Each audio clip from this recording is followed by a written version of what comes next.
y a nuestros hermanos, familias, amigos que nos ven a través de las redes, también les enviamos un hermoso saludo de parte de la Iglesia Josué y todo el equipo de servidores en conjunto con la congregación en general. Que Dios les bendiga y les guarde. Bendito el Señor. Antes de desarrollar el tema, no sé si alguien quiere testificar algo. Tenemos testimonios que dar. Puede ocupar 5, 4, 3, 2, 1 minuto para decir el milagro que Dios ha hecho. Si no hay, tenga valor de hacerlo. Lo que dijo Jesús, el que testifica de mí, yo también testificará. No nos estoy condicionando, ni Él nos condicionó, pero también para todo hay un tiempo. Damos gracias a Dios. Esa alabanza que recién cantábamos es muy hermosa, pero también lleva un mensaje: no volver atrás, no volver atrás. Bendito sea el nombre de Dios.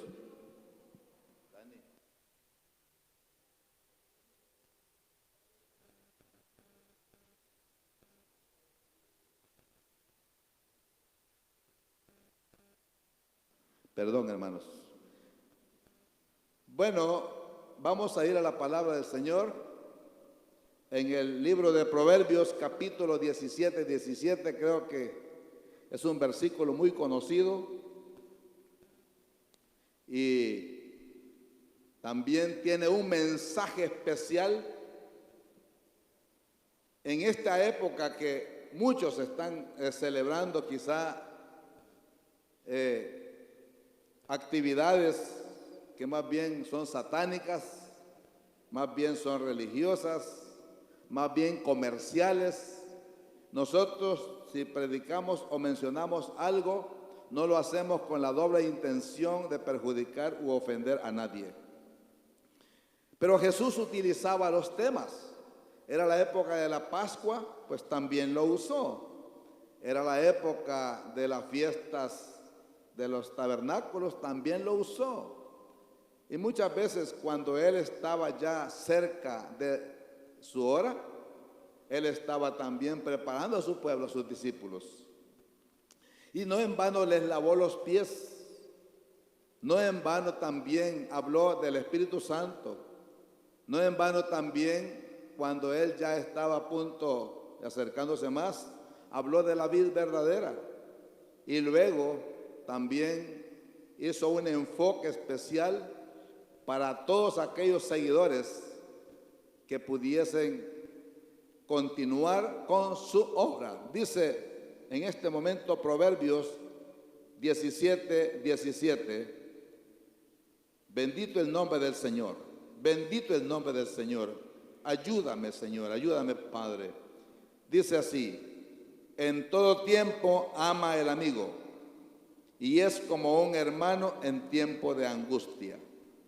En todo tiempo ama el amigo, y es como un hermano en tiempo de angustia. Y el versículo 24 del capítulo 18 dice: el hombre que tiene amigos ha de mostrarse amigo, y amigo hay más unido que un hermano. Bendito sea el nombre del Señor. Gracias, Señor de gloria, por esta linda relación, por esta armonía preciosa que tenemos en esta tarde a través de la gran bendición de nuestro Padre Celestial por Cristo Jesús y el Espíritu Santo que está en esta hora ministrando nuestras vidas. Gracias, gracias, Señor. Amén y amén. Gloria a Dios. Qué importante es saber cómo el rey Salomón en este libro de Proverbios nos da una enseñanza maravillosa. Y es que Dios habla a través de la palabra. Y nosotros en los salmos elevamos alabanzas a Dios.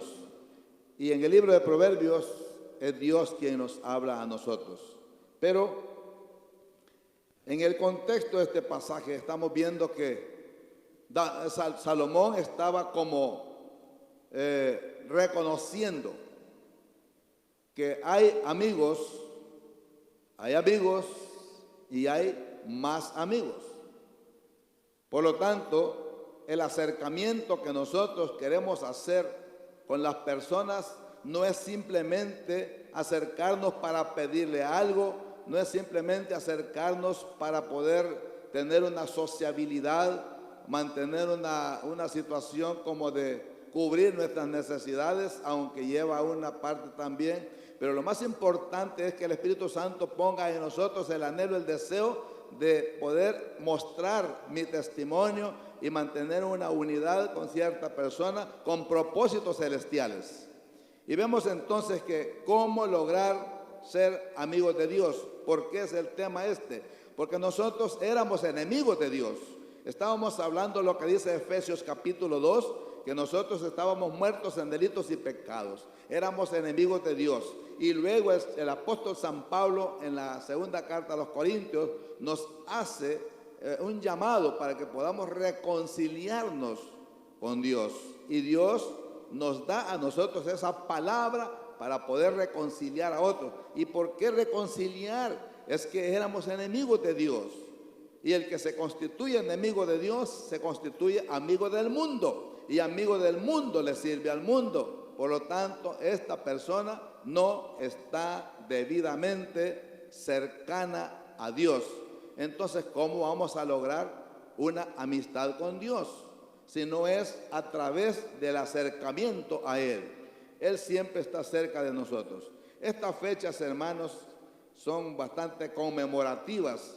Hablan ahí de tantas cosas que hasta le echan la bendición en nombre de ciertas personas que no son como que el San Valentín, como que el esto, como que tantas cosas que no digo que no quiero entrar en polémicas ni tampoco ofender a nadie. Ahí depende cómo lo quieran hacer. Yo solamente quiero hacer una consideración en la palabra de Dios, que es la forma más adecuada y correcta de que podamos nosotros mantener una armonía, es a través del Espíritu Santo. Estas fechas o movimientos no merecen respeto, diría, o tal vez sí respeto, pero no admiración ni valoración. Vemos en Cristo, hermanos, que todo lo que el pasaje anuncia es que la resurrección va a dar claridad a lo que nosotros todavía no conocemos.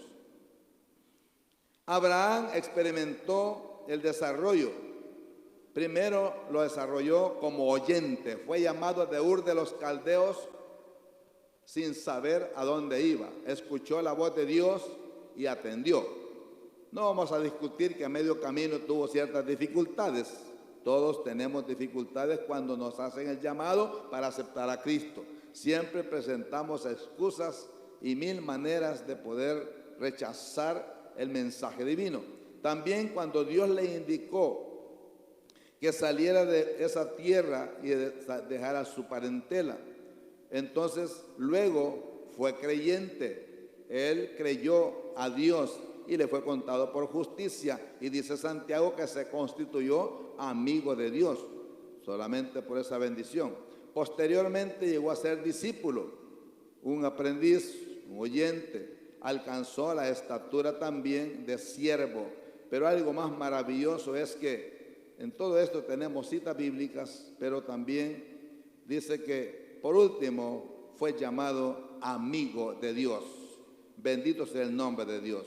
Por eso podemos ver por lo menos 4 filtros de la verdadera amistad con Dios. 4 filtros de la verdadera amistad con Dios. Número 1 es que hay una multitud que sigue a Jesús. Como lo dice Juan 8:31. Cuando Jesús vio que esta gente le seguía, Él reconoció que en la multitud había muchos seguidores que estaban no comprometidos. dice Juan 8:31, dijo entonces Jesús a los judíos que habían creído en él. A los judíos que habían creído en él, no está diciendo que son discípulos. Es gente que estaba oyéndolo, es gente que le estaba buscando. Y así Jesús, al darse cuenta que toda esta gente le buscaba por distintos motivos, algunos por problemas de salud, algunos por problemas económicos, algunos por problemas de familia, algunos por problemas de persecución, pero las multitudes seguían a Jesús, mas sin embargo, ellos no eran los que iban a responder en el momento de la crisis. Por eso vemos que el tener confianza en alguien que nos va a ayudar en el momento de la prueba no es tan fácil, porque cuando Jesús vio que esta gente, estos judíos, habían creído en él y le seguían, y después les dice, si vosotros permanecieseis en mi palabra, ahora viene una expresión, pero veamos lo que dice Lucas 14:27, porque la gente de la multitud no tenía un compromiso, no tenía ni siquiera tal vez ni fe. Dice Lucas 14:27, y el que no lleva su cruz y viene en pos de mí, no puede ser mi discípulo. Estos seguidores, hermanos, son simplemente simpatizantes. Así en la iglesia hay miembros, hay simpatizantes, hay convertidos, hay convencidos y hay de toda clase de gente que todavía necesita cierto tratamiento, pero bendito el nombre de Dios porque busca a dónde puede encontrar. El terrible fracaso es no acceder, no accesar, no buscar donde verdaderamente está el alimento de la palabra del Señor. Cuando esto dice Jesús, ahora el segundo punto o el segundo filtro que Jesús está utilizando. Completemos el 27, dice, estoy leyendo Lucas 14:27, y el que no lleva su cruz, el que no lleva su cruz y viene en pos de mí, no puede ser mi discípulo. Un discípulo es alguien que aprende. Un discípulo es alguien que sigue. Un discípulo es un alumno, alguien que está siempre quizá interesado, quizá seguidor, ya empieza a tener una formación con propósito. Ya un discípulo es alguien que quiere ser como su maestro. Un discípulo ya es alguien que dice, así quiero hacer, así quiero trabajar. Ese es el punto. Por eso Jesús, cuando empezó a enseñar doctrina a ellos, los discípulos empezaron a formarse, empezaron a descubrir quién les podía conducir a una vida. Muchos de ellos pues dejaron sus cosas, sus hogares de ser posible, no los abandonaron, pero sí se dedicaron, dejaron sus barcas. Pedro fue uno que le dijo al Señor, todo lo hemos dejado, y era una barca, no sabemos la condición, pero dejaron todo eso para seguir a Jesús. Así es como los discípulos se fueron formando poco a poco. Y lo que ya leímos en Juan, que el discípulo es aquel que persevera, es aquel que se mantiene. Pero veamos lo que dice Marcos 14:27. Marcos 14:27, siempre con el mismo punto de los discípulos.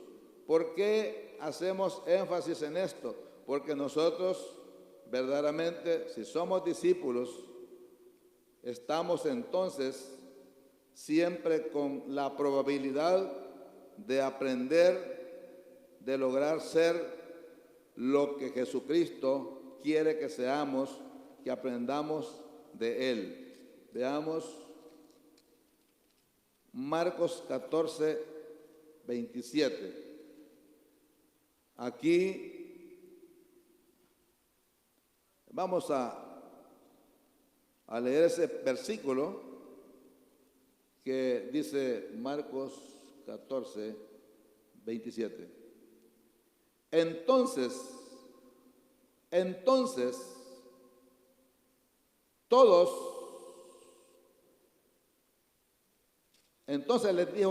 Jesús les dijo, todos os escandalizaréis de mí esta noche, porque está escrito, heriré al pastor y las ovejas serán dispersadas. El seguidor, el discípulo, el que estaba aprendiendo también quería aprender de cómo iba a morir, de cómo iba a pasar esto, de cómo iba a defenderse, qué es lo que estaba haciendo. Y cuando Jesús dice esto es porque lo iban a abandonar a pesar de ser discípulos. Porque un discípulo, a pesar de que aprende, a pesar de que es un alumno, a pesar de que quiere llegar a hacer algo en la vida, pero es como aquella semilla que fue sembrada entre espinos. Cuando vino el problema, cuando vino el afán, se ahogó la palabra de Dios y no fructificó. Pudiera sucedernos a nosotros. Por eso a veces es necesario, vamos a ir a lo que dice también en el mismo libro de de Marcos 4, 37, veamos. Nos está ayudando el vientecito que está muy fresco, casi frío. Veamos lo que dice Marcos con relación a lo que hace un discípulo. Un discípulo es el que persevera. Un discípulo es el que se mantiene. Pero, como digo, pudiera suceder que tenga un cambio que puede llevarlo a negar. Veamos lo que dice entonces Marcos 8:34. 8:34. Dice la palabra. Y llamando a la gente, esta es la multitud. Recuerde que hay una gran cantidad de personas seguidoras que estaban sorprendidos de algo, pero no eran personas que llevaban un propósito firme. Depende de la expectativa, depende del milagro, depende de los sucesos para que pudieran ser impactados, lo que ocurre en las iglesias. Pero veamos lo que dice aquí, 34.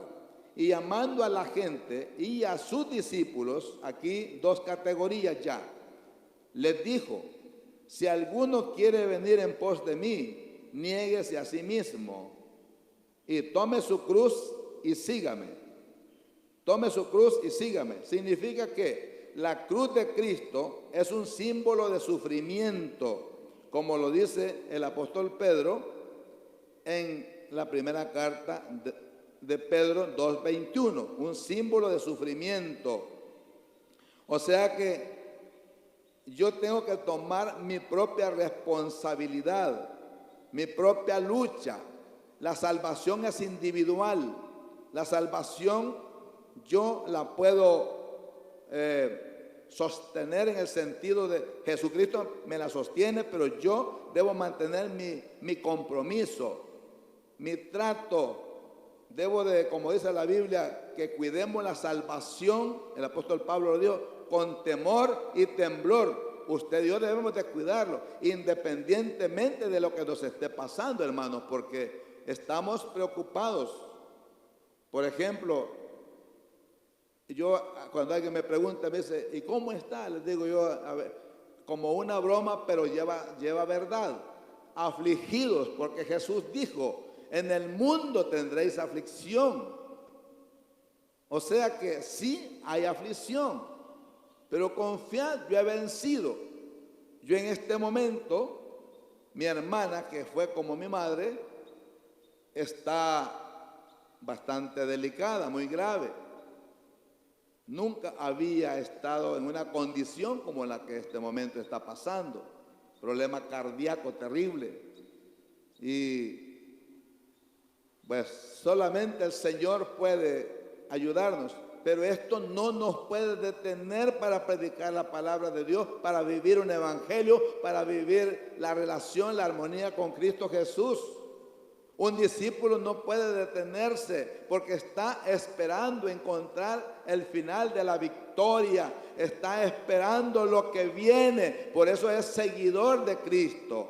Si somos seguidores, el Espíritu Santo nos va llevando, pero también vemos que la cruz, además de ser un símbolo de sufrimiento, es un símbolo de muerte, como dice Hechos 10:39. También es un símbolo de vergüenza, de ridículo, que Jesús no quiere que nosotros seamos avergonzados, que seamos ridiculizados, pero Cristo Jesús no tuvo pena, no tuvo vergüenza, diríamos, porque esto es lo que dice aquí, de estar en la cruz con sus brazos abiertos. Se considera que fue crucificado desnudo. No lo dice específicamente la palabra, pero si usted ve, Jesucristo fue despojado de toda su vestidura, porque esa era la justicia humana, lo que sufrió Jesús con sus brazos abiertos en la cruz por usted y por mí. Le golpearon, le hicieron una barbarie de cosas que lo llevó a soportar, a sufrir, y fue como cordero mudo al matadero, no abrió su boca. Y todo esto lo sufrió por usted y por mí. Absorbió la maldición que a mí me correspondía. Absorbió todo aquel pecado, aquel peso del pecado que yo tenía que pagar. Él lo pagó por mí. También sufrió rechazo. Primera carta de Pedro 2:4 lo dice. Primera carta, fue rechazado por todos los de su nación, los de su familia incluso, no todos, pero fue rechazado. Primera carta de Pedro 2:4, sí, dice: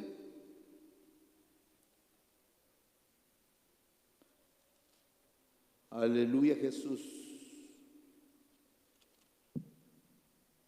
gloria a Dios. Acercaos a Él, piedra viva.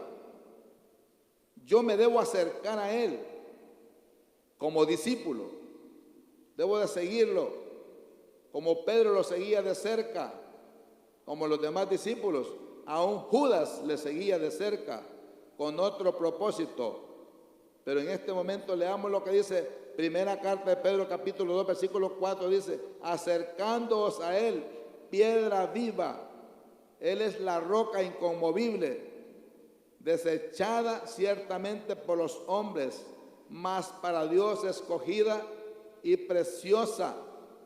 Nosotros también, como piedras desprendidas de esa roca, diríamos, hermanos, si Cristo es la roca, nosotros somos piedrecitas, somos aquellas piedras que tenemos vida por la roca. Por eso dice el 5, vosotros también, hermanos, como piedras vivas, sed edificados como casa espiritual y sacerdocio santo, para ofrecer sacrificios espirituales aceptables a Dios por medio de Jesucristo. Vemos nosotros entonces que también, además de haber sido rechazado, debe haber una negación en sí mismo, el tomar la cruz. Mateo 16:24 dice también que yo, hermanos, debo de negarme a mi ego, a mi orgullo. Y si no, muchas veces con nuestro ego siempre queremos hacer lo que nosotros queremos, como dice el libro de Jueces. Más bien cada uno hacía lo que más bien le parecía. Y el proverbio dice en el capítulo 3, no te fíes de tu propia prudencia, confía en Jehová y Él hará. Mateo 16, 24 dice así, vea, entonces Jesús dijo a sus discípulos, si alguno quiere venir en pos de mí, niéguese a sí mismo, tome su cruz y sígame. Y Lucas dice, en Lucas dijo el Señor, lo escribió Lucas así, si alguno no aborrece a padre, a madre, y ahí menciona a otros de la familia, no puede ser digno de mí, si no aborrece. Pero Mateo lo dice en el capítulo 10, que es amar menos a la familia o a todo lo que está a nuestro alrededor antes que a Dios. No podemos amar más las cosas del mundo ni a la misma familia. Primeramente Dios, porque es fácil decir, hermano, primero Dios que me salga bien, primero Dios que todo me va a salir bien, primero Dios que voy a ser sano. El problema es que Dios esté evaluando, como dice Proverbios 17, 17, en todo tiempo ama al amigo. Y es como un hermano, pero en tiempo de angustia, en el momento de la angustia, en el momento del dolor, en el momento de la necesidad, allí es donde nos damos cuenta si verdaderamente aquel amigo nos va a fallar o no. Por eso es que Jesús es mi fiel amigo. Pero también vemos el tercer filtro, que es ser siervos. Ya el siervo ya es un esclavo. Ya es alguien que sirve sin meditar, como dijo el Señor en el libro de Mateo capítulo 10, 45. El Hijo del Hombre no ha venido para ser servido, sino para servir y dar su vida en rescate por muchos. Quiere decir que cuando nosotros somos siervos, como ya lo dijimos anteriormente, son aquellos que van en los remos, en la parte baja del barco, aquellos que son considerados en la Biblia, en el idioma griego, como los uperetes, aquellos que van remando abajo del barco. No se miran, pero se siente el servir. No es fácil servir a la obra. Uno puede fácilmente cansarse. El discípulo empieza a caminar y cuando ve la nube oscura, ve los problemas, se retira.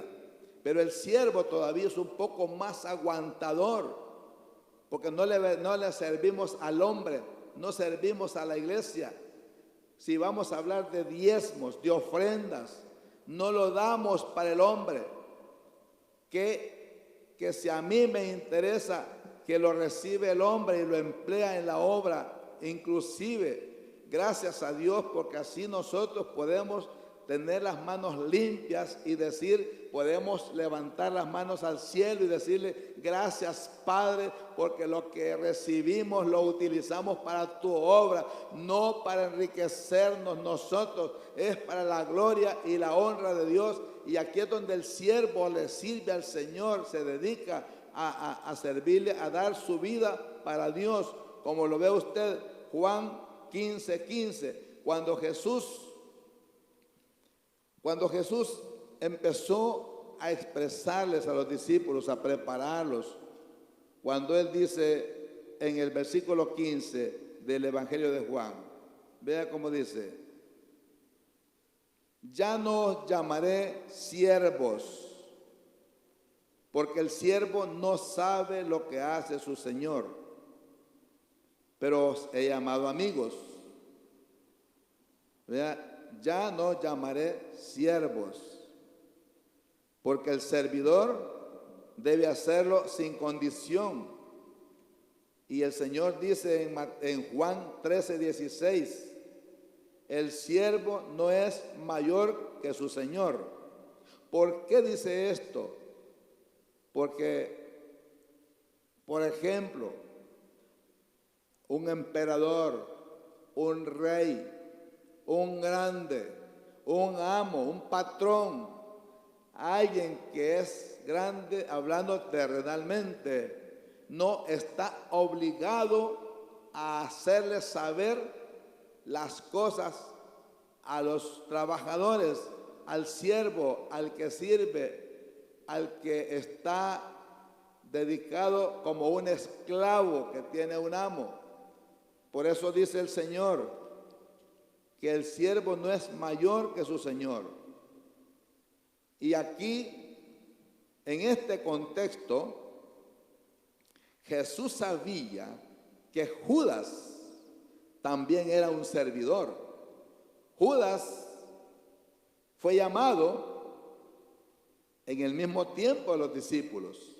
Y cuando Judas recibió la comisión de parte de Jesús, también fue a resucitar muertos, también fue a sanar enfermos, también fue a liberar de demonios a las personas.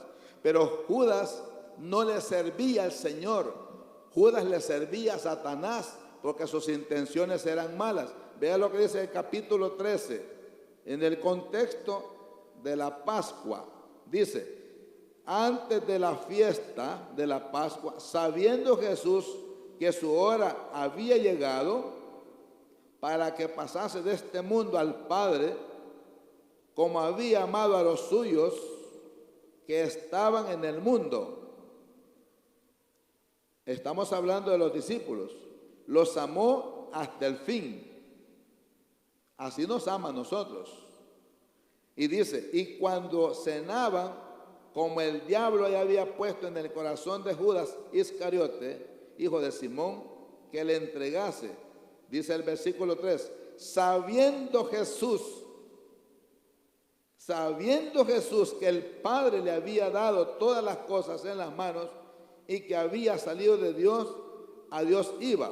Ahora vea, se levantó de la cena y se quitó su manto, tomando una toalla, se la ciñó.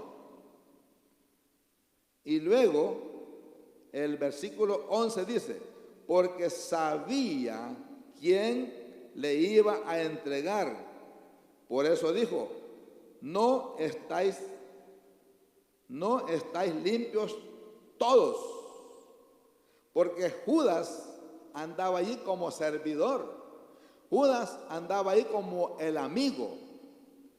Cuando al final, cuando Jesús es arrestado, el amigo lo entrega con un beso. Por eso, en todo tiempo, ama el amigo. Pero cuando es amigo fiel como Jesús. Por eso es que dice: Jesús, mi fiel amigo. En Él puede confiar. Usted puede contarle sus secretos.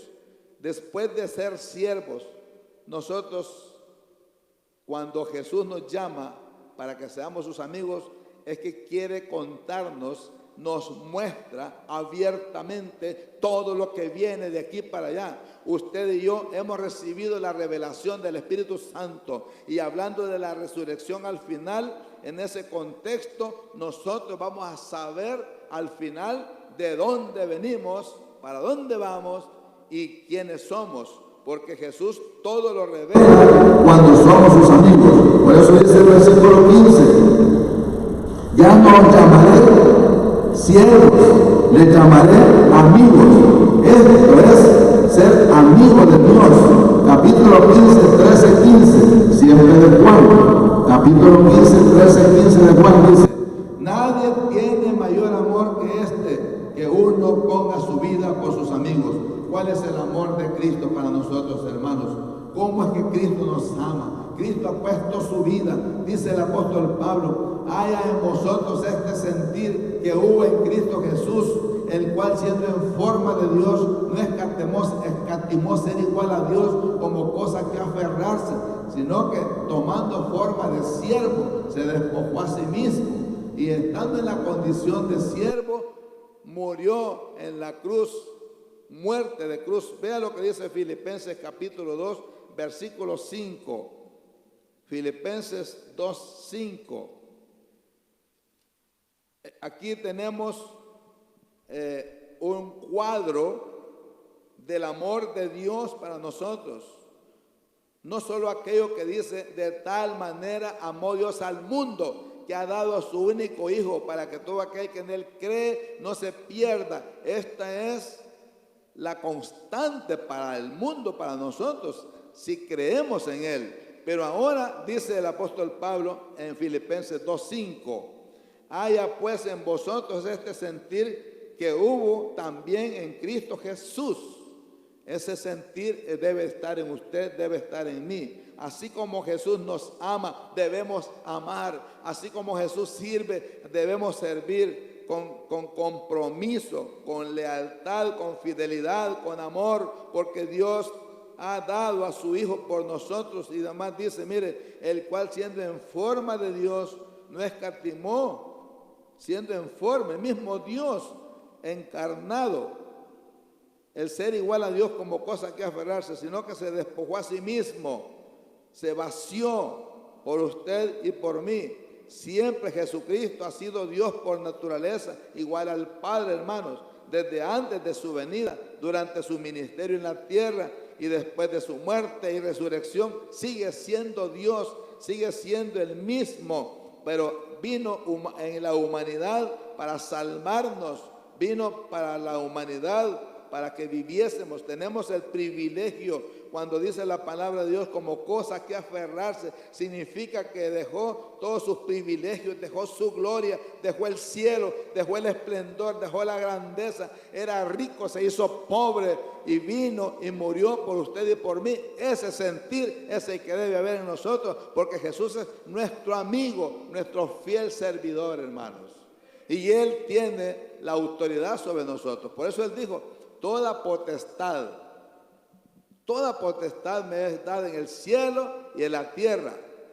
Y si ustedes continúan leyendo en este versículo, siempre en el versículo 8 del capítulo que estamos leyendo, dice, y estando en la condición de hombre, como hombre murió, nació humano. Alguien dice, a Jesús no le dolió el que le colocaran sus clavos, no le dolió el azote, no le dolió la colocación de la corona, no sufrió, pero la Biblia dice que Jesús es 100% hombre. Él mismo tomó nuestros dolores. Vea este pasaje de Hebreos capítulo 2 para que tengamos una seguridad bíblica de cómo el Hijo de Dios también tomó de esta naturaleza.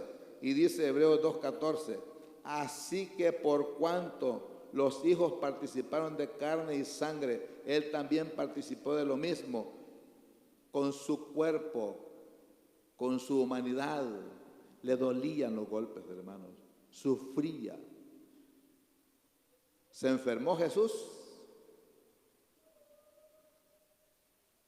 No. ¿Por qué razón?